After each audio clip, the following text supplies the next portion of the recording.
প্রিয় ইসলামী ভাই ও বোনেরা, আসসালামু আলাইকুম ওয়া রাহমাতুল্লাহি ওয়া বারাকাতুহু। আজ আমি আপনাদেরকে এমন একটি আমলের কথা জানাবো যে আমলটি দ্বারা আপনি আল্লাহর বন্ধু হিসেবে পরিণত হবেন। আর যার বন্ধু আল্লাহ, তার জন্য তো কোনো ভয় নাই। সহিহ বুখারী শরীফের 6502 নং হাদিসে কুদসি আবু হুরায়রা রাদিয়াল্লাহু তাআলা আনহু থেকে বর্ণিত। তিনি বলেন, রাসূলুল্লাহ সাল্লাল্লাহু আলাইহি ওয়াসাল্লাম বলেন, আল্লাহ তাআলা বলেন, যে ব্যক্তি আমার ওলির সাথে শত্রুতা করে আমি তার সাথে যুদ্ধ ঘোষণা করছি। আমার বান্দার প্রতি যা ফরজ করেছি তা দ্বারাই সে আমার অধিক নৈকট্য লাভ করে। আমার বান্দা নফল কাজের মাধ্যমেও আমার নৈকট্য লাভ করে থাকে।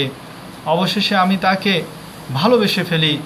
যখন আমি তাকে ভালোবাসি তখন আমি তার কান হয়ে যাই, যা দিয়ে সে শোনে, তার চোখ হয়ে যায়, যা দিয়ে সে দেখে, তার হাত হয়ে যায়, যা দিয়ে সে ধরে, তার পা হয়ে যায়, যা দিয়ে সে চলাফেরা করে।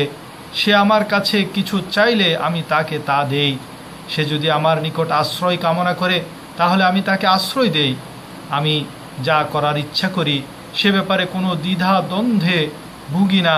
কেবল মুমিনের আত্মার ব্যাপার ছাড়া সে মৃত্যুকে অপছন্দ করে আর আমি তার মন্দকে অপছন্দ করি।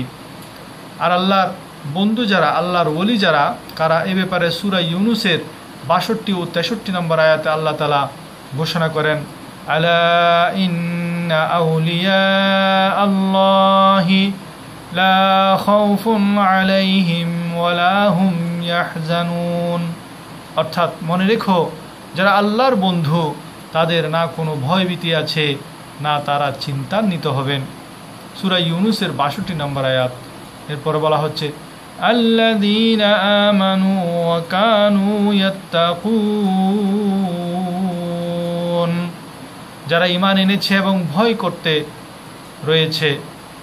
অতএব বর্তমান যুগে যারা তাকওয়া ইখতিয়ার করে না, ঠিক মতো নামাজ পড়ে না, সুন্নত মোতাবেক চলে না, হালাল হারাম বাস বিচার করে না, তারা নিজেদেরকে আল্লাহর ওলি দাবি করে বসে। এসব লোক ওলি হতে পারে না। বরং এ আয়াত দ্বারা স্পষ্ট বোঝা যাচ্ছে তারাই আল্লাহর ওলি, যারা ঈমান এনেছে এবং আল্লাহকে ভয় করে।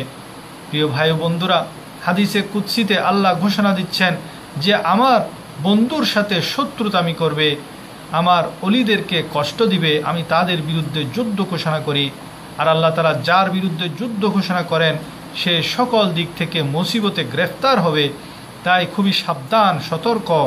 কখনো আল্লাহর কোনো নেককার বান্দার বিরুদ্ধে কোনো ধরনের চাল চালানো থেকে, নেককার লোকদের বিরুদ্ধে ষড়যন্ত্র করা থেকে বেঁচে থাকার চেষ্টা করুন।